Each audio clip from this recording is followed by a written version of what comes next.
Hello, I'm Richard Gisbert. You're at The Listening Post. This week, the election, the media, the war of words, and the battle of images. Our camera and videotape confiscated by police, we filmed the protests on our cell phones. The story behind the story in Iran. Online media content, to pay or not to pay? That is the question. We've never been embarrassed about charging for it. We think that it's entirely the right thing to do. And taking thousands of humble little post-it notes and turning them into a work of art. The question used to be, will the revolution be televised? The Iranian election of 2009 might change that. From now on, we could well be asking, will the revolution be YouTubed or Twittered? Online social networking was a huge factor throughout this process. Initially, the opposition parties used it to get organized, then to get out the vote, and eventually to plan the enormous demonstrations that followed the counting of the ballots. That is just one aspect of the media story that was central to the drama that the world watched on television and online after the Iranian election. Our starting point this week is Iran, the vote, and how both sides have used all forms of media, both old and new, in the struggle for political power in Tehran.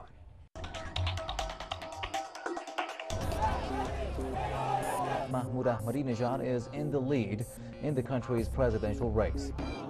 Thousands of protesters on the streets, angry at the election victory of President Mahmoud Ahmadinejad. It's important now for CNN to turn to social networking sites to get the video and get an idea of what is happening. This is not the media making a story. This is the Iranian people making a story, which is potentially historic. المهزوم مير حسين موسوي أمام تجمع لعشرات الآلاف. These people feel that their election has been stolen from them. What we're witnessing is more opinion journalism, masquerading as news. Will the terrorist government of Iran be overthrown? I think this has been information warfare. On one side, the incumbent, President Mahmoud Ahmadinejad, who is armed with the single biggest weapon in the information war. State-run television is on his side.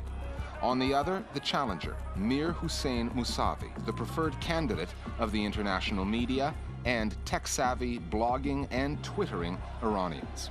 Technologies or applications like Twitter are so powerful in moments like this is because it's instantaneous, right? I am here, this is what I see. At some level, one accepts the truthfulness of the message. All across Iran, you find people with cell phones. Many of these cell phones are equipped with cameras, both video and still. And what the reformers are doing are recording in real time what's going on the streets of Iran, uploading them, and in some respects, when it goes out to the world, it kind of zings back into Iran on websites and on social networking sites.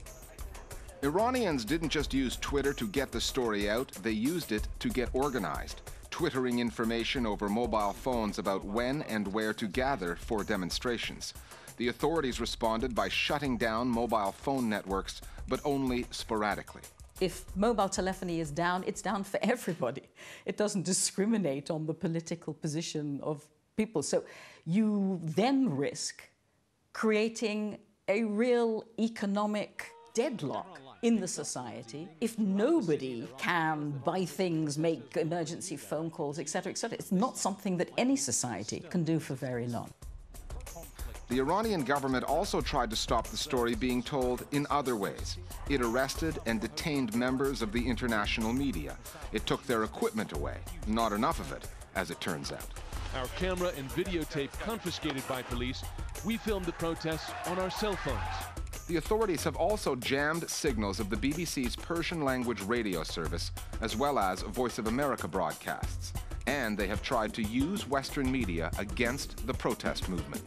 Iranian state television recently took some clips from CNN, from Fox News, and from the BBC. They tried to depict CNN, Fox News, and BBC as inspiring and instigating these opportunists to cause trouble. And so in many ways, state television was taking aim at the foreign media. The regime still completely misunderstands the nature of Western media.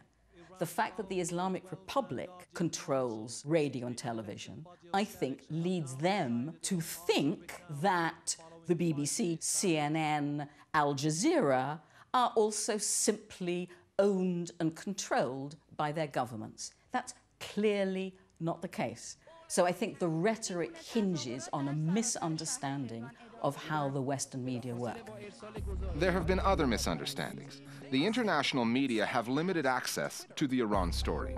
They weren't there for most of the campaign. Not many of them travel beyond Tehran, and parachuting in just prior to the vote means they don't know the full story. They're covering the elections as a battle between the reformers and the conservatives. This is one side of the story. But the bigger and most important part is the power struggle between Ahmadinejad, who is backed by Iran's supreme leader, Ali Khamenei, and the rich mullahs in Iran, who are backing the opponent, Mousavi. Something quite extraordinary happened in these elections.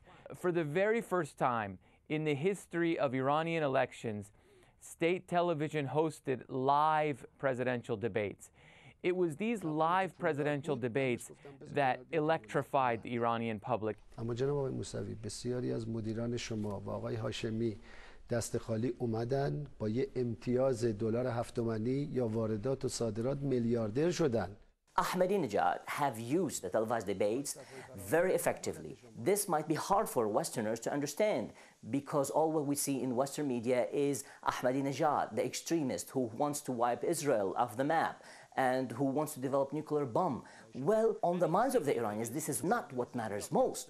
What matters is what will he do to end the disparity between the rich and the poor and to stop corruption in Iran, which is extremely widespread. Ahmadinejad does have a base, but it's the kind of base that does not Twitter. They do not have Facebook pages. They do not have cocktails with members of the Western media. So the Western media needs to do a better job of spending time outside of the capital city of Tehran and to visit with the Ahmadinejad base, just as Western media needs to do a better job of doing that wherever they go. That way, the international media will get a better picture of the real Iran. Regardless of how this story plays out, there has been a revolution in the Islamic Republic.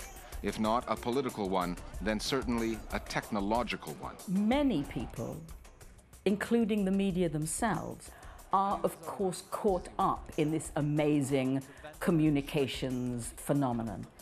I think what we're seeing is something that is both instantaneous but also has very, very long-term repercussions for the Islamic Republic. And beyond.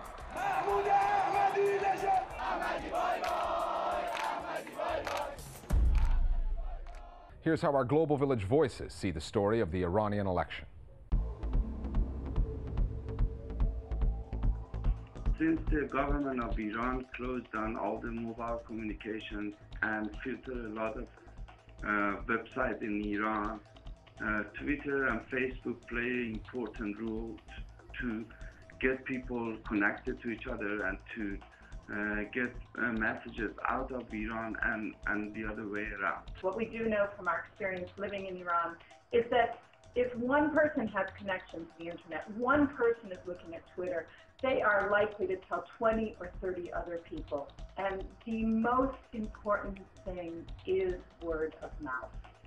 And that has been the most important factor in this campaign. And that, I think that while the aftermath is really interesting, the campaign itself is where the use of communication technology was crucial. It might not be a revolutionary act, but Twitter is one of the ways that you can get in touch with us if you'd like to be one of our Global Village voices. You can also use Facebook by looking for the Listening Post page there. Or you can email us at listeningpost@aljazeera.net. And you can use all three forms of media to send us ideas for stories or web videos of the week. Some quick hits now from the world of media, Listening Post News Bites. Last week, we reported on a move by the Chinese government that had ominous implications for web surfers there. China announced that all new PCs sold after July 1st had to come equipped with censorship software. Now it appears the government is backing down on that requirement, saying that the software, called the Green Dam Youth Escort Program, will be optional equipment. Reading between the lines, which is what one often has to do when interpreting China's information policies, it appears that the government has backed off in the face of public opposition. China had said that the controversial software was designed to prevent surfers from accessing online pornography, but critics said the software could also be used to stop people from accessing political and social sites. There's a new voice on the airwaves in a part of the world that could certainly use one, the African country of Eritrea. Radio Arena has begun broadcasting via satellite out of Paris and into Eritrea. Radio Arena. The station is the initiative of Eritrean journalists living or exiled abroad, and it's the first independent news source in that part of Northeast Africa since 2001. The station has the backing of the Paris-based media freedom group Reporters Without Borders, which puts Eritrea in the same category as Myanmar, Turkmenistan, and North Korea, countries where there are absolutely no independent media outlets. Traditional news organizations, both electronic and print, are shrinking, so fewer and fewer of them have the resources to do investigative journalism. Here's how one of them is dealing with that problem. The Associated Press news agency is teaming up with 4 nonprofit organizations to distribute the investigative work that those organizations are doing. The AP will spread the work of American groups the Center for Investigative Reporting, the Center for Public Integrity, ProPublica, and the Investigative Reporting Workshop. AP calls this a 6-month experiment, which could later be extended to include other investigative nonprofit groups. This looks like a win-win. AP and its worldwide clients get more content, and the nonprofits, most of which are funded by foundations or wealthy patrons, get bigger audiences for the work they do. Here's a cautionary tale for some of you slightly narcissistic social networkers out there who like to post pictures of yourselves on the web. The Smiths, an American family from the state of Missouri, were so pleased with a family portrait that they posted it on their family blog and a couple of social networking sites. Imagine their surprise when a friend spotted the same picture on a billboard ad for a grocery store in the Czech Republic. The store apologized for what it said was an honest mistake, and Mrs. Smith called it the price we pay for indulging in social media. She made the comment on her blog. Back after the break with a question. Would you pay for reading a newspaper online? Because it looks like that's what's coming.